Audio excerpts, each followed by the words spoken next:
At 4:17 local time, the radar flashes once. Not a sweep, not clutter. One solid return. Clean, heavy, fast. It appears in a place where nothing is supposed to be. At first, the room barely reacts. It never does. Screens glow, consoles hum. One watchstander leans closer, eyes narrowing, fingers frozen above the panel. The contact holds for a split second, then sharpens. New track, someone says in a flat, controlled voice. The plot steadies, altitude rising, speed building. No transponder, no civil code, no friendly squawk. The bearing is wrong for traffic, wrong for weather, wrong for anything that belongs here. A second sensor confirms it, then a third. The room exhales, not in relief but in certainty. This is not noise, this is intent. The clock starts. The track accelerates through an altitude band commercial aircraft never use. It doesn't drift, it doesn't correct, it commits. Straight, deliberate, precise. A course calculated to brush the edge of monitored airspace at exactly the right moment. Whoever is flying knows the geometry, knows the boundaries, knows exactly how close is close enough. Condition 3, the officer of the watch says. Not loud, not rushed, but the room changes instantly. Chairs roll back, headsets settle into place. A pen clicks once and starts moving. Another return appears. Thermal, hot, sustained. 4 engines driving a mast that shows no hesitation as it climbs. The signature is wrong for a patrol aircraft, wrong for a transport, wrong for anything pretending to be routine. The engines burn with steady confidence, not sprinting, not idling, cruising toward an altitude window used only by strategic aircraft. No one says the name yet. The contact crosses another speed threshold. Mach numbers rise. The line on the display stays clean, free of the jitter that comes with uncertainty. This aircraft is comfortable up here, built for altitude, designed to stay there for hours, designed to be noticed. A supervisor steps closer. He never touches the console. He doesn't need to. The data is speaking clearly now. Variable sweep wings, long fuselage, mass concentrated where payload would sit. The math sharpens into a silhouette. Everyone in the room recognizes it before the software finishes. The identifier flashes. For a moment, nobody speaks. Not shock, not fear. Recognition. A strategic bomber. Its course does not change. Calls go out on guard frequencies. Professional, standard, calm. The words disappear into the air and return with nothing. No acknowledgement, no courtesy, no attempt to act confused. The silence is its own answer. The bomber keeps climbing. At this altitude, the air thins and the horizon starts to bend. From here, a crew can see beyond weather, beyond traffic, beyond the ordinary business of flight. From here, every radar sweep paints something valuable. Track steady, the watchstander reports. The captain arrives without announcement. He stands behind the chairs, hands folded, eyes fixed on the plot. He doesn't ask for a summary. He doesn't need one. The line on the screen is telling the story in real time. Speed, altitude, bearing, no deviation, no hesitation. Log everything, he says. The bomber reaches its planned altitude and levels off with perfect precision. No overshoot, no correction. The engine tone settles into something that speaks of endurance. Then the course shifts by a single degree.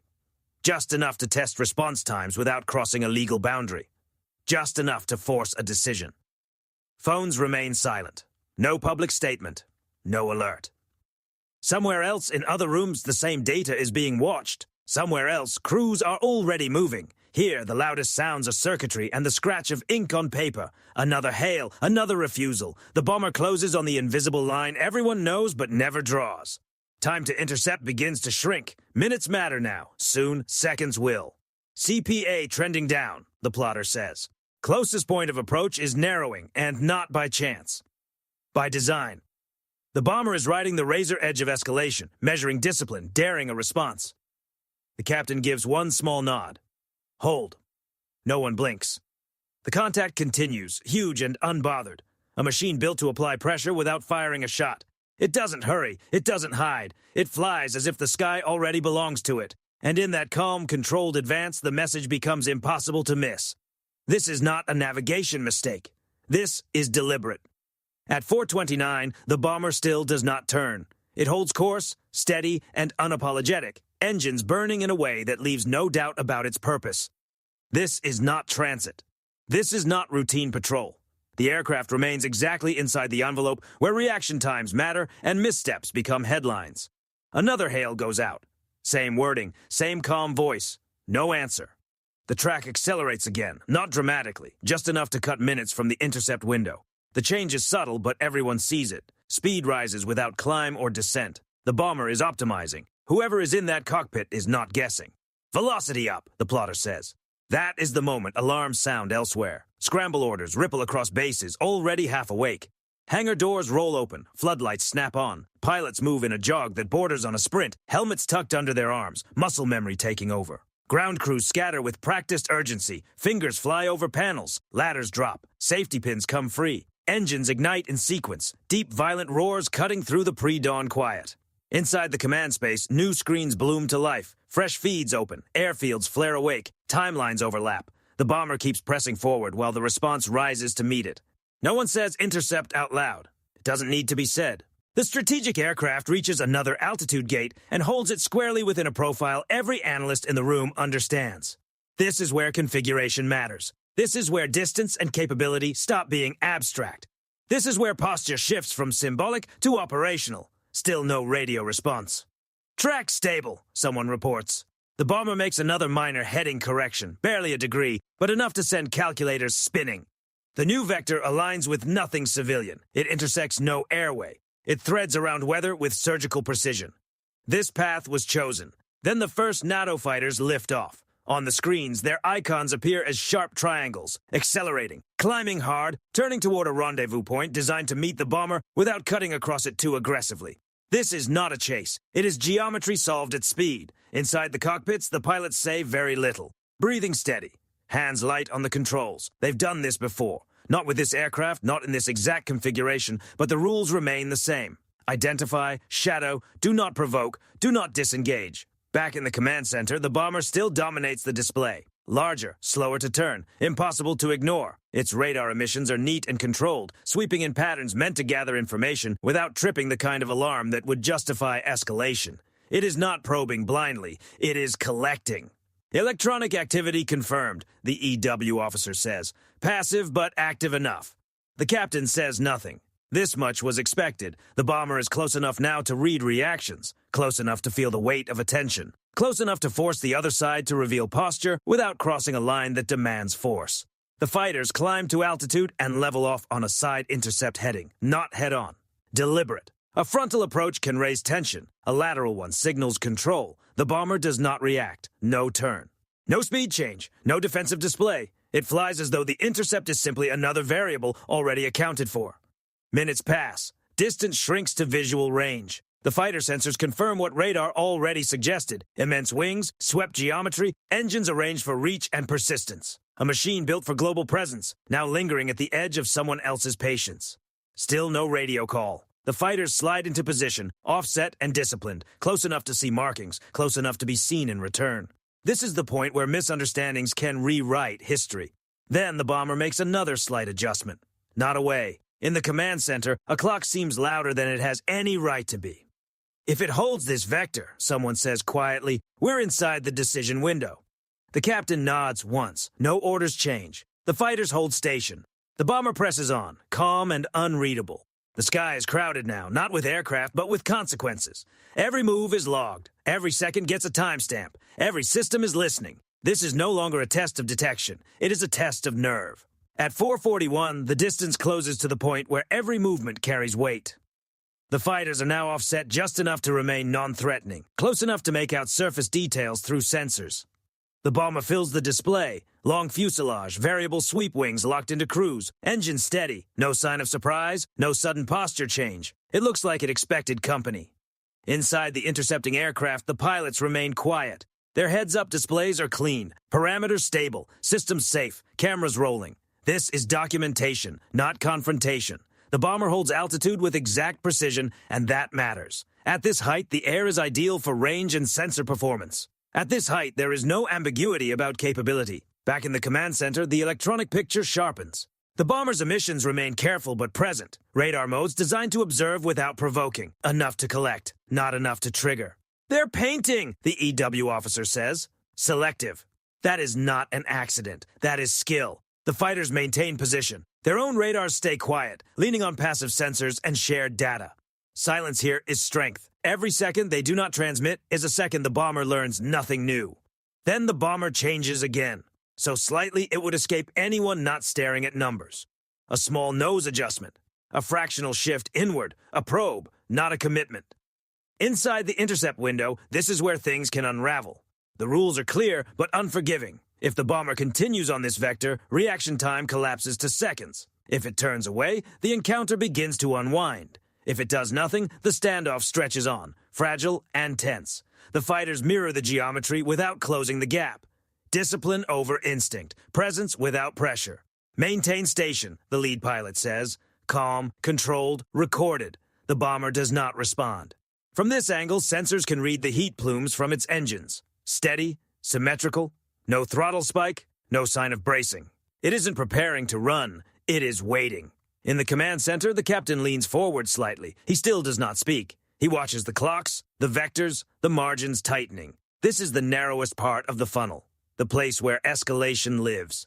CPA 1.5, the plotter reports. Closest point of approach is tightening. The bomber holds altitude and speed. That, too, is a message. It says control. It says confidence. It says the crew knows exactly how close they are allowed to come and exactly how close they should not. Fighter cameras capture everything: markings, panel lines, antenna placements, intelligence gathered in real time without a single aggressive act. Then another change. This time not heading, but timing. A slight reduction in speed. Barely noticeable, but enough to alter the geometry. The window stretches by seconds. Seconds matter. Inside the fighters, breathing stays slow. No one reaches for switches. No one raises their voice. This is restraint at high speed. Intent unclear, an analyst says. That's the point, someone answers. Ambiguity is leverage. The bomber's radar sweep pauses for a fraction of a cycle, then resumes. Fighter warning receivers stay quiet. No lock, no tone. The line still has not been crossed. Not yet. At this altitude, the sky looks deceptively peaceful. Sunlight glances off metal. Vapor trails run thin and straight. To anyone outside the loop, it might look almost serene. It isn't. Every system on both sides is awake. Every operator is measuring. Every second without escalation makes the next move even more expensive. The bomber reaches the edge of the invisible line, the one drawn more by doctrine and restraint than by any border on a map. It holds there, balanced on the tip of the spear. For a moment, nothing happens. No turn, no call, no signal. Inside the intercept window, silence is the loudest sound there is. This is the moment, someone says quietly in the command center. Not a question, a statement. If the bomber advances now, the response will be immediate. If it turns away, the encounter ends without drama. Both crews know it. Both sides have solved the same math. The fighters hold station. The bomber hesitates. And in that hesitation, the world seems to pause, because this is where miscalculation becomes history. At 4:46, something changes, but not in the sky. The bomber is still there, holding the edge, engine steady, wings locked. The fighters remain offset and disciplined. To an outside observer, the scene would look frozen. Metal, vapor, altitude, but below the surface, the picture shifts. In rooms the bomber cannot see, new timelines activate quietly and precisely. No broadcast. No dramatic burst of activity. The response does not announce itself, it rearranges. A message moves up the chain and back down in seconds. Few words, heavy meaning. The intercept geometry stays exactly the same. That is deliberate. Pressure without motion. Motion invites interpretation. Stillness forces calculation. The bomber's sensors continue their careful sweeps, but the pattern tightens. Shorter cycles. Focused arcs. It is listening harder now, testing whether the electromagnetic environment has changed. It has. Only slightly. Almost too slightly to measure without comparison. Background noise shifts. Passive returns stack differently. The sky has not grown louder, it has grown crowded. The bomber's crew would feel it before they could define it. On the fighters, nothing dramatic happens. No switch flips, no system changes posture. Cameras keep recording, silence keeps speaking. The aircraft remain exactly where doctrine says they should be. Close enough to matter, far enough to de-escalate. Hold, comes the instruction again. Same word, same tone. Then the bomber makes its next move. Not forward, not away, sideways. A shallow turn measured in degrees, not declaration. It bleeds lateral distance without fully giving up position. A concession wrapped in ambiguity. A test to see whether pressure eases once the line is no longer being challenged head-on. In the command center, the plot updates instantly. Vectors realign, calculations refresh, the shift buys time, seconds, then minutes. That's a signal, an analyst says. The captain nods once. He does not smile. This is not victory. It is a conversation spoken at altitude in fractions of miles and watts of power. The fighters adjust in unison, matching the bomber's drift without tightening the space. No pursuit that could be read as aggressive. Just presence, steady and undeniable. The bomber slows slightly again, not enough to call it a full turn away, enough to change the math. Now the decision window starts to open instead of close. Reaction timelines stretch. The edge loses some of its bite. The bomber's radar emissions soften. Not gone, never gone. Just less curious. Like a listener easing back from a closed door. The fighters stay silent. Somewhere beyond sight, additional assets align into positions they do not need to reveal. Layers stack quietly. Redundancy appears where none was visible before. The sky looks the same. The outcome no longer does. The bomber's crew knows this. They have instruments too. They feel the shift. Strategic aircraft are built not only to project power, but to read environments. Then comes another shallow turn. This one is unmistakable. The nose angles away from the line, not sharply, not dramatically, but enough to break the geometry that defined the standoff. The bomber is not retreating in a way that invites headlines. It is disengaging in a way that preserves dignity. Inside the intercepting fighters, posture does not change. They do not close in. They do not gesture. They do not signal. Professional restraint to the very end. Vector confirmed, the plotter says. Diverging. The captain exhales, barely. No one celebrates. There is nothing to celebrate. The bomber has made its choice, and the sky is already safer because of it. The fighters hold position for a moment longer, making sure the trend is real. It is. Distance opens by tenths of a mile, then whole miles. The bomber's altitude remains steady, but its intent has changed. The intercept window closes not with drama, but with calculation. This is how it ends, someone says softly. The bomber continues on its new heading, the line on the plot bending away from trouble. No radio call, no statement, no final gesture. The response was fast, but never loud. It relied on no threat, no theater, only geometry, discipline, and the understanding that the strongest signal is often the one never transmitted. As distance grows and the sky begins to empty, one truth settles over the room. The message was delivered, and it didn't require a single word. At 5:02, the bomber exits the monitored sector, not abruptly, not in a climb or dive. It leaves the way it arrived, steady, controlled, calculated to look routine to anyone not paying close attention. The plot line stretches outward and thins with distance. The aircraft becomes just another return, then a smaller one, then more symbol than threat. The fighters do not pursue. They hold long enough to confirm intent, then ease back onto their own vectors, engines settling, fuel calculations updating automatically. No victory pass. No gesture. The encounter is already over, and extending it would say more than anyone wants to say. In the command center, the room exhales for the first time in nearly an hour. Screens rewind, data layers stack, timelines replay second by second, not for drama, but for discipline. Every speed change, every fractional heading shift, every pause in radar emissions, logged, cross-referenced. This is where the real work begins. There is no announcement, no statement shaped for public consumption. In modern deterrence, silence is not absence. It is intent held back. The record will speak later if it ever needs to. The captain remains until analysis begins, then steps aside. His job was never to make headlines. It was to prevent them. Around the room, watchstanders annotate their logs. Pens scratch, keyboards tap. Professionalism never slips. The encounter did not end because someone flinched. It ended because the math stopped rewarding risk. Event resolved, the officer of the watch says. Resolved. Not defeated, not repelled. Words matter. Outside, the sky looks unchanged. High contrails drift and fade. Commercial traffic moves along distant airways, unaware of how close the morning came to becoming something else. That is by design. In the hours that follow, briefings ripple outward. Not explanations, summaries, not warnings, facts. The kind of information that adjusts posture without demanding attention. This is deterrence in its modern form. No shots, no launches, no rhetoric. Just a clear understanding of boundaries enforced without crossing them. Somewhere far beyond the horizon, the bomber continues its flight. The crew returns to routine, mission notes already taking shape. They will write their own version of the morning. Precise, technical, careful with every word. They will note the fighters, the geometry, the moment when the sky felt different. Back here, final logs are signed. Timestamps bracket the event, beginning, peak, resolution. It joins a long list of encounters that never reached the news and never needed to. Because the real outcome was never in the turnaway. It was in what did not happen. No miscalculation, no escalation, no irreversible choice made at altitude. The system worked. Not because it was loud, not because it was dramatic, because it was disciplined. This is the part the public rarely sees. Not the intercept itself, but the restraint around it. The training that keeps voices calm, the procedures that keep hands off switches. The confidence to hold position when instinct says move. One question still lingers, quiet and unspoken. What if the bomber hadn't turned? The answer exists, but it doesn't need to be spoken aloud. Everyone in that room knows the sequence. Everyone knows how fast calm can collapse once certain thresholds are crossed. That knowledge is the point.